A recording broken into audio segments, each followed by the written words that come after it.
Titanic ship अपने समय का दुनिया का सबसे बड़ा जहाज था। दोस्तों, टाइटैनिक जहाज उस समय इतना बड़ा था कि उस समय की बिल्डिंग्स के हिसाब से उन बिल्डिंगों से भी काफी ज्यादा ऊंचा था। और टाइटैनिक शिप में 3 बड़े फुटबॉल के मैदान आसानी से समा सकते थे। दोस्तों, टाइटैनिक शिप का पूरा नाम रॉयल मैन शिप यानी कि RMS टाइटैनिक था।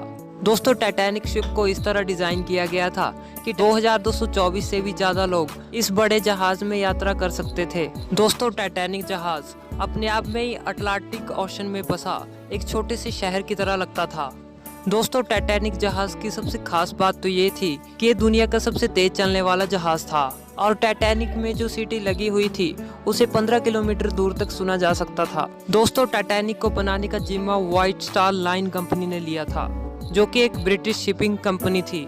दोस्तों, टाइटैनिक जहाज को 3000 वर्कर्स की टीम ने बनाकर तैयार किया था। दोस्तों, इतने बड़े टाइटैनिक के ढांचे को तैयार करना कोई आसान काम नहीं था। कड़ी सावधानी के बावजूद भी टाइटैनिक को बनाते समय लगभग 9 मजदूरों ने अपनी जान भी गंवा दी थी और 240 वर्कर्स गंभीर रूप से घायल भी हो चुके थे। और टाइटैनिक को बनाने में लगभग 48 करोड़ रुपए का खर्चा आ चुका था, जो कि उस समय के हिसाब से काफी ज्यादा अधिक था।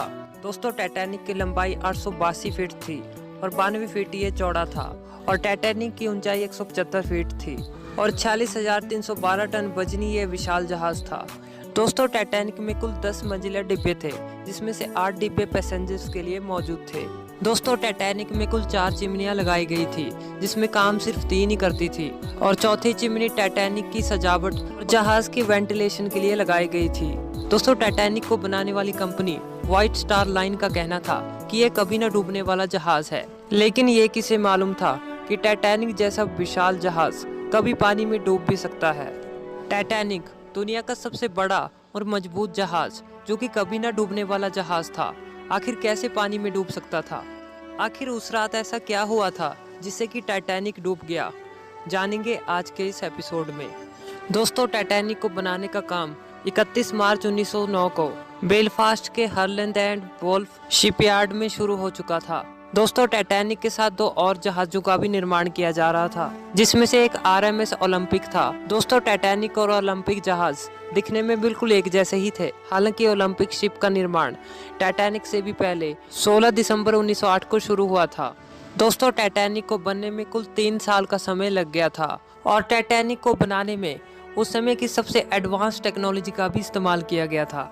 और 1 अप्रैल 1912 को टाइटैनिक शिप को समुद्र में पहले एक्सपेरिमेंट के लिए छोड़ दिया गया। टाइटैनिक ने अपने पहले एक्सपेरिमेंट में बेलफास्ट से आयरिश रिवर तक समुद्र में 150 kilometer के दायरे में सफर किया और उस समय टाइटैनिक में कंपनी के कई बड़े इंस्पेक्टर भी मौजूद थे। और उसके बाद उसी दिन शाम 7 बजे टाइटैनिक बेलफास्ट वापस लौट आया और एक्सपेरिमेंट के सक्सेस हो जाने के बाद 2 अप्रैल 1912 को टाइटैनिक को यात्रा के लिए ऑफिशियली लॉन्च कर दिया गया। और इसी के साथ ही टाइटैनिक ने इतिहास के पन्नों में अपना नाम दर्ज कर दिया था। दोस्तों, टाइटैनिक शिप अपनी पहली यात्रा से पहले ही काफी ज्यादा पॉपुलर हो चुका था, क्योंकि उस समय में टाइटैनिक का मुकाबला कोई भी जहाज नहीं कर सकता था। दोस्तों, टाइटैनिक में A क्लास, B क्लास और C क्लास के रूम्स मौजूद थे और A क्लास रूम सबसे लग्जरी था। टाइटैनिक में यात्रा करने के लिए फर्स्ट क्लास का टिकट 2.70 लाख रुपए का था, सेकंड क्लास का टिकट 1 लाख रुपए और थर्ड क्लास का टिकट 2000 रुपए का था। इसके अलावा टाइटैनिक में यात्रियों के लिए कई सुविधाओं का भी पूरा ध्यान रखा गया था। दोस्तों, टाइटैनिक के अंदर एक सुंदर सा स्विमिंग पूल भी मौजूद था, जिसमें यात्री आसानी से स्विमिंग कर सकते थे। और डेली योगा करने वालों के लिए टाइटैनिक में एक योगा रूम भी मौजूद था। इसके अलावा एंटरटेनमेंट के लिए स्क्वैश कोर्ट गेम भी मौजूद थी। इसके अलावा नहाने के लिए टाइटैनिक में एक एक्सपेंसिव टर्किश बाथरूम भी मौजूद था, जो कि काफी ज्यादा लग्जरी था। टाइटैनिक में एक एक्सपेंसिव कैफे भी मौजूद था, जिसमें वेज और नॉन वेज में कई प्रकार की खाने की चीजें भी उपलब्ध थी। दोस्तों, फोटोग्राफी करने के लिए टाइटैनिक में एक स्पेशल रूम भी मौजूद था। और इतना ही नहीं, टाइटैनिक में फर्स्ट क्लास और सेकंड क्लास के लिए 2 अलग अलग लाइब्रेरीज भी मौजूद थी। इसके अलावा टाइटैनिक में फर्स्ट क्लास और सेकंड क्लास के यात्रियों के लिए 4 लिफ्टें भी लगाई गई थी। और इतना ही नहीं, थर्ड क्लास के यात्रियों के लिए भी टाइटैनिक में अच्छे खाने की व्यवस्था की गई थी। और इसके अलावा टाइटैनिक में सबसे एडवांस इलेक्ट्रिसिटी सिस्टम भी लगाया गया था। दोस्तों, अब टाइटैनिक अपनी पहली यात्रा के लिए पूरी तरीके से तैयार था। दोस्तों, टाइटैनिक की पहली यात्रा इंग्लैंड के साउथहैम्पटन से अमेरिका के न्यूयॉर्क सिटी तक तय की गई थी और टाइटैनिक के कैप्टन एडवर्ड जॉन स्मिथ थे। दोस्तों, ये 10 अप्रैल 1912 का समय था जब टाइटैनिक 2200 यात्रियों को लेकर साउथहैम्पटन से न्यूयॉर्क के लिए रवाना हो गया। दोस्तों, टाइटैनिक में मौजूद यात्रियों में कई अमीर लोग भी मौजूद थे और उस समय का सबसे अमीर व्यक्ति जैकब एस्टर भी टाइटैनिक में मौजूद था। दोस्तों, टाइटैनिक में मौजूद सभी यात्री काफी ज्यादा खुश थे और एक अच्छी जिंदगी जीने के लिए अमेरिका जा रहे थे। और टाइटैनिक में कुछ यात्री ऐसे भी मौजूद थे जो कि टाइटैनिक के एक ट्रिप के लिए ही जहाज में चढ़े थे, पर उन यात्रियों को ये तक मालूम नहीं था कि टाइटैनिक कभी अमेरिका पहुंच ही नहीं पाएगा। दोस्तों, टाइटैनिक में एक दिन में करीब 825 टन कोयले का इस्तेमाल होता था और वो 100 टन राख हर रोज निकालता था। और टाइटैनिक में हर रोज 14,000 गैलन पीने का पानी का इस्तेमाल होता था। जहाज में 40,000 अंडे रोज खर्च हो जाते थे और 1500 गैलन दूध लग जाता था। जहाज में 20,000 बियर और 1500 वाइन बॉटल ऑन बोर्ड थी। इसके अलावा टाइटैनिक जहाज में 8,000 सिगार भी इस्तेमाल होते थे। दोस्तों, टाइटैनिक साउथहैम्पटन से काफी आगे निकल चुका था। समुद्र में चारों तरफ तेज हवाएं भी चल रही थी, जिसके कारण मौसम में हल्की ठंडी भी थी। इसी समय टाइटैनिक के प्रथम ऑफिसर ने टाइटैनिक की स्पीड को बढ़ाने का आदेश दे दिया ताकि टाइटैनिक टाइम से पहले ही अमेरिका पहुंचकर यात्रियों और मीडिया को हैरान कर दे। टाइटैनिक शाम की रोशनी में आगे बढ़ रहा था, वहीं नीचे पानी में बहुत सारी डॉल्फिन्स करतब कर रही थी। टाइटैनिक को सफर में निकले हुए लगभग 3 दिन हो चुके थे और टाइटैनिक में एक दुर्घटना भी घट चुकी थी। दरअसल टाइटैनिक के एक निचले हिस्से के भाग में पिछले 3 दिनों से आग लगी हुई थी, जो कि टाइटैनिक में मौजूद यात्रियों के लिए खतरा भी बन सकती थी। और टाइटैनिक में यह आग उस समय लगी थी जिस समय टाइटैनिक अपनी पहली यात्रा के लिए साउथहैम्पटन से निकलने वाला था और इसका पता कैप्टन समेत सभी अधिकारियों को भी था।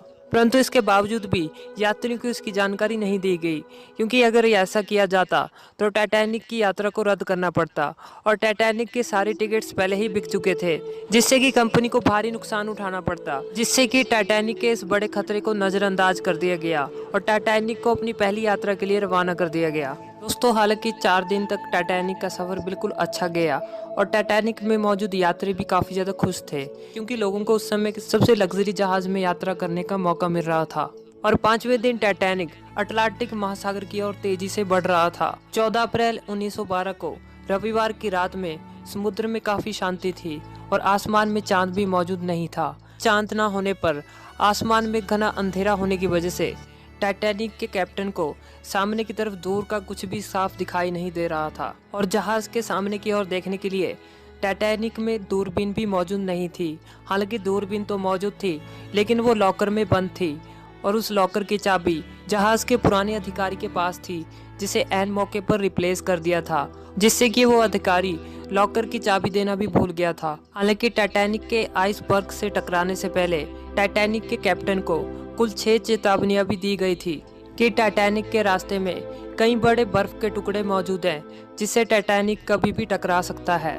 लेकिन जहाज के कैप्टन को यह लगा ही नहीं था कि टाइटैनिक किसी आइसबर्ग से टकरा भी सकता है। हालांकि उस रात घना अंधेरा होने की वजह से टाइटैनिक के कैप्टन को सामने की तरफ आइसबर्ग दिखाई ही नहीं पड़ा और कुछ ही देर बाद रात तकरीबन 11:40 पर जहाज के छठे ऑफिसर जेम्स मूड के फोन की घंटी बजी और टेलीफोन में ऑफिसर को यह बताया गया कि टाइटैनिक जहाज के रास्ते में बड़ा सा आइसबर्ग खड़ा है। इसके बाद ऑफिसर ने तुरंत इसकी जानकारी कैप्टन तक पहुंचाई और जहाज के कैप्टन को जब तक इस बात का पता चला तब तक काफी देर हो चुकी थी, क्योंकि टाइटैनिक को आइसबर्ग से टकराने के लिए सिर्फ 35 सेकंड ही बचे थे।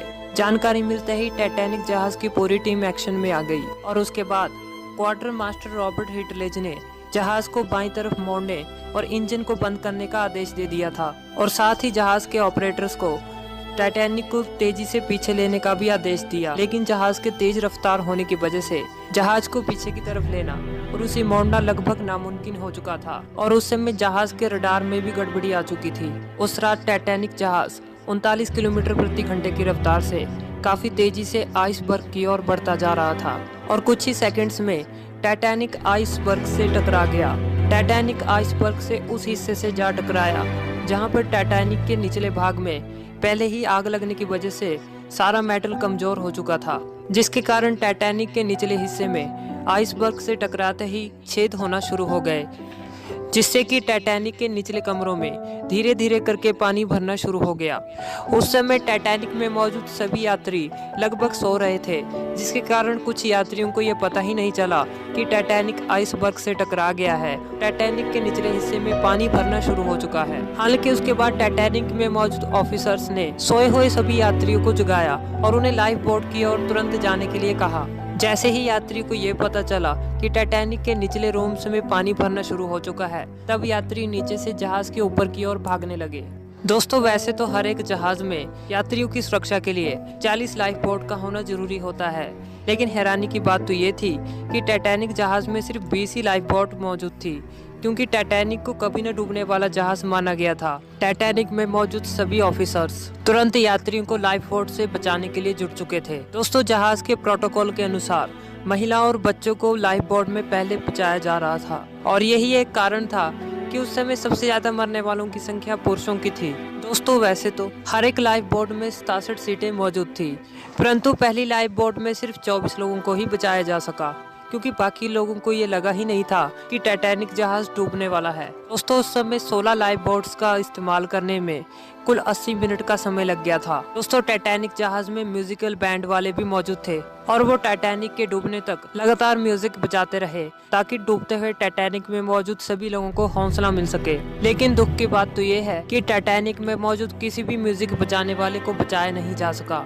और टाइटैनिक के साथ उनके भी पानी में डूबकर मौत हो गई। दोस्तों, टाइटैनिक द्वारा कई रॉकेट्स को भी आसमान में छोड़ा जा रहा था, ताकि इस मैसेज को देखकर कोई दूसरा जहाज हेल्प के लिए आ जाए, लेकिन कोई भी दूसरा जहाज हेल्प के लिए वहां पर नहीं पहुंच पाया, और देखते ही देखते टाइटैनिक शिप अटलांटिक ओशन में डूबने लगा।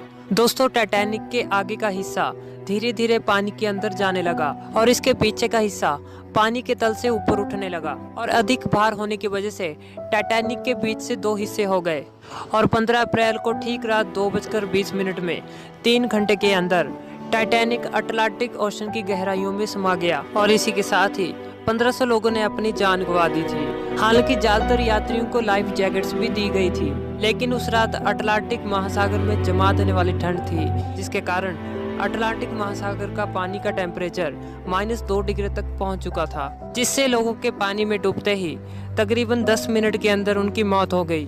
और इस भयानक हादसे में सिर्फ 709 लोगों की ही जान बचाई जा सकी, क्योंकि टाइटैनिक में सिर्फ 20 ही लाइफ बोट्स मौजूद थी, जबकि टाइटैनिक 64 लाइफ बोट्स ले जाने के लिए बना था। हालांकि टाइटैनिक के दुर्घटना के बाद कार्पथिया जहाज सुबह 4 बजे यात्रियों की सहायता के लिए तो पहुंच गया, लेकिन उस समय काफी देर हो चुकी थी, और 18 अप्रैल 1912 को कार्पिया जहाज कुछ जिंदा बचे यात्रियों के साथ न्यूयॉर्क पहुंच गया। यदि उस समय टाइटैनिक में दूरबीन मौजूद होती तो शायद टाइटैनिक आइसबर्ग से ना टकराता और 1500 लोगों को अपनी जान ना गंवानी पड़ती।